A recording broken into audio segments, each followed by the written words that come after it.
गणेशाय नमः। प्रिय बंधुओं, आज हम एक बड़े ही अद्भुत और सुंदर स्थान पर आए हैं।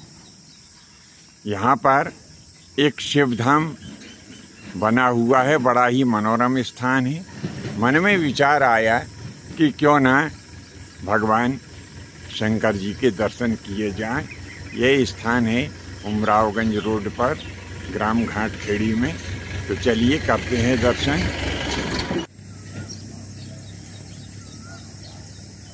माँ का आशीर्वाद, सुंदर मीणा मंदिर, मनोकामना महादेव शिव परिवार, बहुत ही सुंदर स्थान है।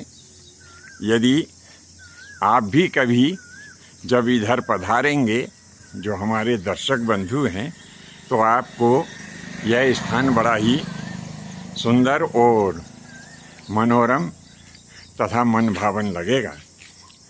बाहर शिवाभिषेक का कलश रखा हुआ है और यहाँ जो सेवा देते हैं, ये सेवादार निश्चय ही बड़े विद्वान और पूजा पद्धति के जानकार हैं। यहाँ पर भगवान शिव का जो पाशुपतास्त्र है वो, यानी त्रिशूल लगा हुआ है, डमरू है, शेषनाग है और भगवान शिव जी के जो शिवलिंग है, इस शिवलिंग में रुद्राक्ष की माला भगवान ने धारण की है। पर 3 पर्दियों वाली यज्ञ वेदी बनी हुई है। यज्ञ वेदी में 3 पर्दियाँ क्यों होती हैं? इसका सीधा आशय ऐसा होता है कि जब हम भगवान की शरण में जाते हैं तो हमारा तमोगुण बिल्कुल नीचे चला जाता है, रजोगुण मध्य में आ जाता है और ऊपर सतोगुण आता है। जब सतोगुण ऊपर आता है तो उसी समय हमें ईश्वर की भक्ति प्राप्त हो जाती है। जाने वालों के लिए यहाँ पर बड़ी ही सुंदर जल की व्यवस्था भी है और वैसे भी गर्मी का समय है, पथिक लोग आते हैं और यहाँ तक कि पंछी और पशु भी आते हैं अपने जलपान करके और अपनी प्यास को शांत करते हैं।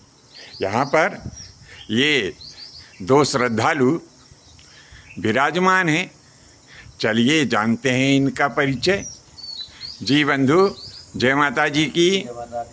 जी भगवान जी, कहाँ से पधारे हैं अपन? मूंडला गांव से पधारे हैं। यहाँ पर हमेशा आते जाते रहते हैं। जी अपना शुभ नाम बताइए भगवान। संत बाबू मीणा जी, मूंडला से। संत बाबू मीणा जी मूंडला गांव से आए। मूंडला गांव से आए हैं जी। यहाँ पर हमेशा आते रहते हैं। यहाँ पर बहुत अच्छा लगता है। अच्छा, यहाँ पे अच्छा लगता है। हमेशा यहाँ मन नहीं होता कि उठे यहाँ से। जी, मन होता है कि यहीं पर बैठे रहो हमेशा भोलेनाथ के दरबार में। मतलब बहुत ही प्यारा ये स्थान है। बड़ा ही मन भावन, मन को शांति प्रदान करने वाला स्थान है। जी जी भगवान जी, अपना परिचय दीजिए प्रभु। गंगाराम पटेल। हाँ जी, जरा थोड़ा जोर से बोलिए। गंगाराम पटेल, घाटखेड़ी। जी, घाटखेड़ी। जी तो भगवान जी, आप भी यहाँ पर सेवा देते हैं? मैं यहाँ सेवा करता हूँ भोलेनाथ की। अच्छा, यहाँ आप भोलेनाथ की सेवा करते हैं? सेवा करता हूँ, उनके चरणों में पड़ा रहता हूँ। अच्छा अच्छा, तो यही मेरा रोजाना की दिनचर्या। जी जी तो आप जो है प्रतिदिन यहाँ पर आकर के भोलेनाथ की सेवा करते हैं। भगवान जी, ये मंदिर का जो निर्माण है वो किसने कराया भगवान जी? ये गंगाराम पटेल घाटखेड़ी इन्होंने कराया है। अच्छा, ये जो गंगाराम जी पटेल साहब हैं, जो हमारे सामने अभी विराजित हैं, तो ये मंदिर का निर्माण पटेल साहब ने ही करवाया है जी। माता जी के स्मृति में करवाया है। माता जी की स्मृति में करवाया जी। माँ का आशीर्वाद है इनका पूरा। जी तो इन्होंने मन से पूरा करवाया। जी जी पटेल साहब से मेरा अनुरोध है कि जो मंदिर में दिव्य श्री विग्रह है, कौन कौन से देवी देवताओं के श्री विग्रह है, आप मेरे साथ में, मैं अनुरोध करता हूँ कि चल करके उनके दर्शन करवाएं। चलिए, ये इधर संकट मोचन हनुमान जी है। अच्छा, ये कौन संकट मोचन? संकट मोचन। अच्छा, संकट मोचन हनुमान दादाजी हैं यहाँ पर ये जी, सारे संकटों को हरने वाले जी। और देखिए दादाजी को फल बड़े प्रिय हैं, तो मौसम के अनुरूप आम के फल दादाजी के यहाँ पर समर्पित किए हैं जी। और काल भैरव, ये जी कौन से देवता हैं ये? काल भैरव हैं, ये काल भैरव हैं जी। काशी कोतवाल। अच्छा, ये काशी के कोतवाल हैं जो यहाँ पर भगवान शिव के मंदिर में पहरेदारी कर रहे हैं, भगवान काल भैरव जी।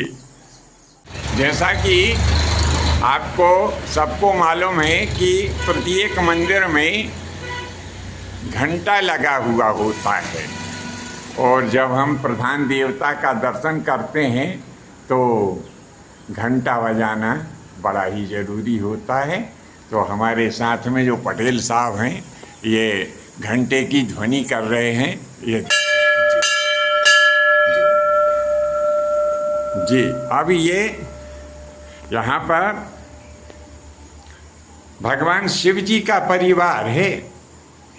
भगवान शिव जी नंदीगण के ऊपर विराजित हैं और माता जी सिंह के ऊपर विराजित हैं। देखिए भगवान शंकर जी का परिवार कैसा सुंदर परिवार है, कभी झगड़ा नहीं होता भगवान शंकर जी के परिवार में। यद्यपि लोक व्यवहार में सिंह और नंदीगण एक दूसरे के शत्रु होते हैं, परंतु शंकर जी के यहाँ इनकी कभी लड़ाई नहीं होती है। इसी प्रकार से जो बुद्धि के देने वाले हैं भगवान गणपति जी, वो शंकर जी के गोद में विराजित हैं, और इधर कार्तिकेय स्वामी माता पार्वती जी की गोदी में विराजे हुए हैं।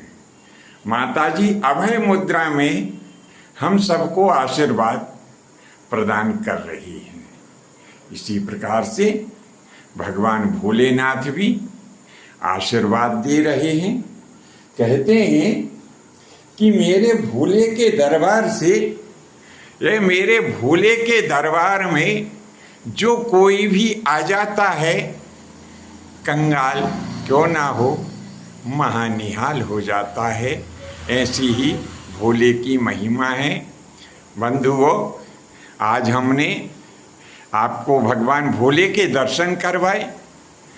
प्रस्तुत विषय वस्तु आपको कैसी लगी नीचे कमेंट्स बॉक्स में लिखें। आज के लिए बस इतना ही। शेष अगले भाग में नए विषय के साथ उपस्थित होंगे। आज्ञा दीजिए। धन्यवाद। जय माता की, जय परशुराम जी।